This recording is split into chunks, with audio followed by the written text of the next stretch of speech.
Improv Tipsters, welcome back to Improv Tips, where I and some of the best improvisers in the world give you improv tips and advice to make you a better, more confident, and happier improviser wherever you are in your improv journey. I am, as always, your host, Paul Vaillancourt.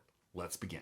Hold on a second. This is Improv Tip 200. Let's take a moment to stop and recognize that, and for me to thank you all for watching and being with me on this journey from this, ding, where I look like I'm just begging with the government to cooperate with my captors, to this, ding, where I am home safe and I've been rescued. Now I'm talking about my new book on CBS this morning.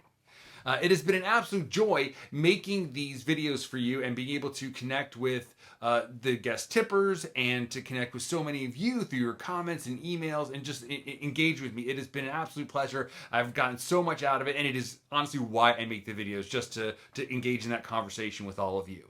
So I wanted to do something special for 200, and I was talking to my friend and guest tipper Kevin Reome, ding ding right there, and he was telling me about a student of his who was at one time a student of mine, who mentioned a technique that I use all the time, that I teach in class and talk about. And Kevin was shocked that I had not made an improv tip about this yet. And then I was like, yeah, I'm shocked too. That's good stuff. Why have I not shared that with the improv tips? So today I am sharing that with you. But before I do, one more time, thank you for watching. Thank you for subscribing. Thank you for being part of the improv tips. And thank you for loving improv. All right. So now let's begin. Let me start today's tip by painting you a picture.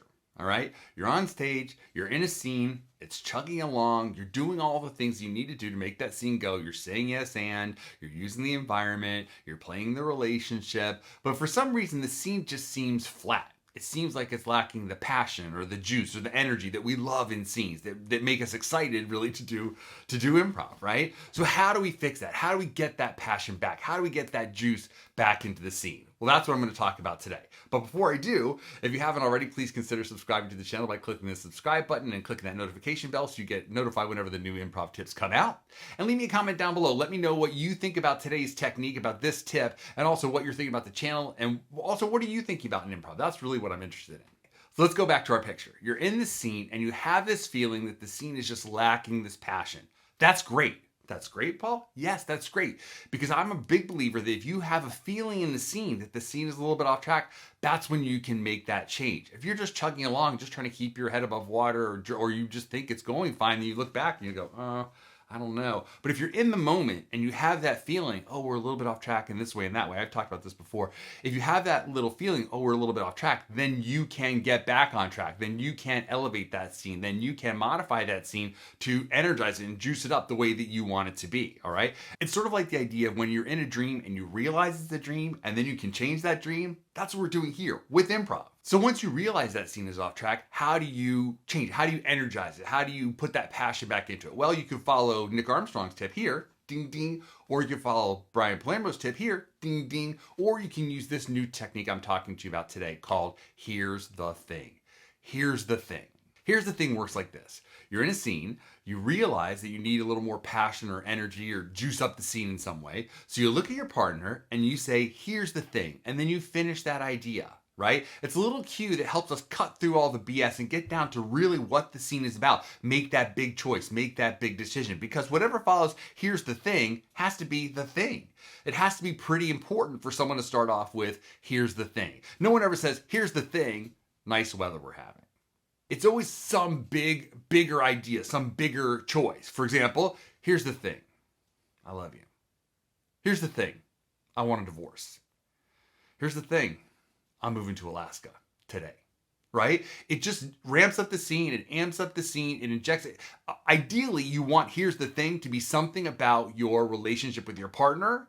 But whatever it is, it's going to be a bigger choice than you might ordinarily make, and it'll amp up the scene, energize it in that great way that we love, that helps the scene like sort of jumpstart and get from where we are in this lower level of energy to this higher level of energy, right? And that doesn't mean yelling or screaming or whatever. It means like emotional energy, idea energy, right? That's what we love. Here's the thing. It's a little verbal cue that reminds you as the improviser to make that big choice, to say that thing with higher stakes, to say that thing that maybe costs your character something to say, right? It's not easy to say, so that means it's got some energy behind it. And once it's out there, then you just play out the scene in light of this new decision, in light of this big choice, in light of this big revelation, and just play out the scene from there.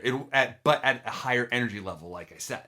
This is a technique that I use all the time and that I recommend to my students all the time. I really think that it is a difference maker in scenes that need that extra little bit of passion. Try it for yourselves. Let me know what you think in comments below or message me or whatever. Let me know what you think about this technique. I think it's a real game changer, but I'm interested to hear what you think. All right, thanks for watching today's video. If you want to check out another video, you can check out this one here, ding, ding, this one here, ding, ding, or maybe subscribe, ding, ding, if you haven't done that already. All right, thanks for watching, and I'll see you next week.